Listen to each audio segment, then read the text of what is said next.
Hi, it's Thursday. It's the 29th of January. Thank you for joining us on TNT. Now, today we're talking about viruses, a topic that's usually about as popular as Melania's new film. Now, I'm reliably informed that it's called the Nipah virus, not the Nipah or Nipah virus, as has been used, so I did at least check on that. It's named after a particular area in India. So let's find out about this because it is making a lot of news. Now, I should stress at the start that there's very, very little to worry about at this juncture, but at least it's a good idea to be informed. So let's see what's happening with this. And I should also say at the outset that there are no Nipah virus cases here in Thailand. So let's go to the very latest in this news just over the past 12 hours or so.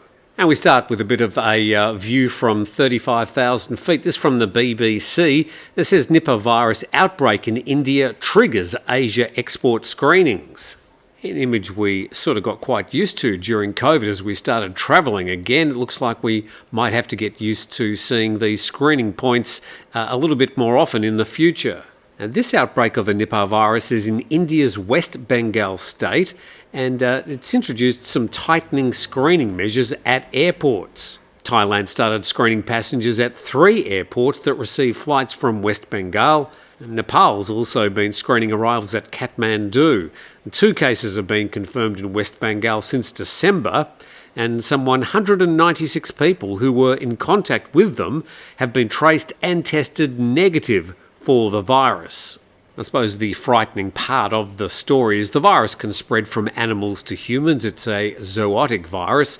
It's got a high death rate ranging from 40 to 75%, and currently there are no vaccines or medicine to treat it. Where is West Bengal? Let's have a look here at the map and we can see, obviously, it's right in the very west part of India, bordering with Bangladesh, Bhutan and Nepal. Moving in a bit closer, we can see that the capital there of West Bengal is Kolkata. And so the BBC article gives us a little bit more information. What is the Nipah virus and what are its symptoms? And it can be transmitted from animals like pigs and fruit bats to humans. It can also spread person to person through contaminated food. So suggesting, at least in this article, unlike the COVID or other coronaviruses, it's not an airborne disease. The WHO has described Nipah in its top 10 priority diseases because of its potential to trigger an epidemic. Just a bit more information. The incubation period ranges from 4 to 14 days. So from the time you're infected with the virus until you start showing symptoms could be up to 2 weeks. People who contract the virus show a wide range of symptoms or sometimes none at all. Well, we had that situation with COVID. Symptoms could be fever, headaches, muscle pain, vomiting, a sore throat, followed by drowsiness, altered consciousness and pneumonia. And then encephalitis, sometimes a fatal condition that causes inflammation of the brain, may occur in severe cases. And it reminds us that to date, no drugs or vaccines have been approved to treat the disease. I'm pretty sure with this bout of publicity, even though it's a very minor outbreak, that there would certainly be an updated concern about getting started on trying to find a vaccine. But this disease has been around for a while. We'll get to some of that in a moment.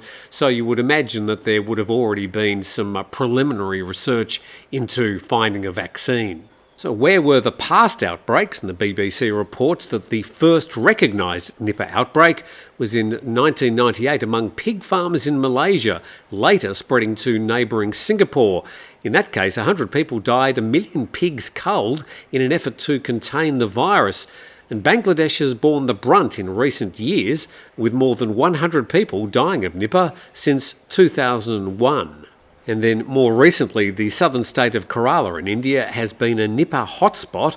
In 2018, 19 cases were reported, of which 17 were fatal. And in 2023, 2 out of 6 confirmed cases later died. So let's come a bit closer to home. This reported in the Straits Times from Singapore. Thailand screens 1,700 passengers for Nipah virus, 3 hospitals put on standby. And these passengers arrived from Calcutta in West Bengal, and they've been screened for Nipah virus, also known as NIV, with no infections detected so far. And further down, authorities said travellers from the area arrive at an average of nearly 700 people per day via 3 airports, Suvarnabhumi, Don Mueang and Phuket. And Thailand's public health minister said that the Nipah transmission differs from COVID-19, saying infected people who have not yet developed symptoms cannot spread the virus during the incubation period, making the risk to passengers on the same flight very low. It takes me back to those very early days of COVID when we didn't really fully understand what the new virus was all about. It was a novel coronavirus. It was new. Nothing was really known about it, and we had to learn along the way. Of course, it caused a lot of confusion. Now, with this virus, it has been around for some 20 or so years, so much more is known about the virus and the way it's transmitted. And bringing it home, let's go to the Bangkok Post. The headline, hospitals ready for Nipah virus. The Department of Medical Services has confirmed that the Ratchawati Hospital and other major medical facilities are fully prepared to handle suspected or confirmed cases of Nipah virus infection. And it reminds us at the end of that paragraph, no cases have yet been reported in Thailand. Meanwhile, the Bangkok hospital Sirirot in Phuket denied social media claims that 7 Indian nationals were infected and placed in quarantine there. The hospital confirmed no Nipah virus cases have been detected and strict screening and monitoring remain in place.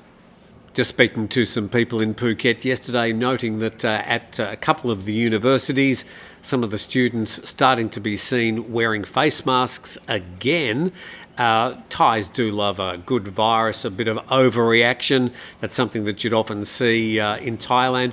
Over precaution in some cases, but we are in a situation where it's good to be informed about what's going on, even though at this stage we really don't need to be concerned. So just a few things to note about this Nipah virus. Firstly, there is a lot more known about Nipah virus than, say, the coronavirus, COVID-19. At this stage, we are talking about very isolated cases, but yeah, it's a good idea just to keep informed. At some stage, there's going to be another pandemic. It's either going to happen tomorrow, in 50 years or 100 years, but there will be another pandemic. And you wonder whether we actually learnt anything during the period of the COVID-19. Now, if suddenly next week they said, oh, you need to get a vaccine or you need to go into lockdown, I'm just wondering exactly how people would react. There would be some people who would say, no, not me. Other people would say, no, I'm not going to get the vaccine.